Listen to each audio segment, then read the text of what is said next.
Hello everyone, in this video I will show you how to restore lost text messages from Samsung Cloud Backup in Samsung Galaxy S24 Ultra.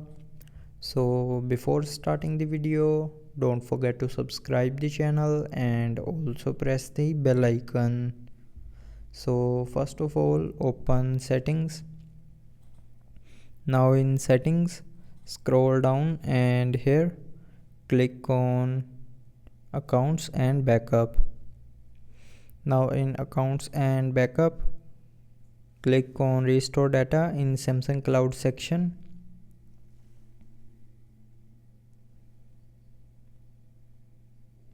Now here choose a backup from which you want to restore the text messages, and then from here select messages.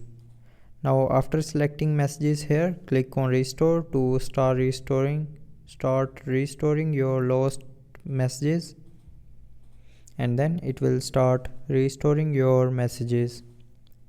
So that's how you can restore lost text messages from Samsung Cloud Backup in Samsung Galaxy S24 Ultra.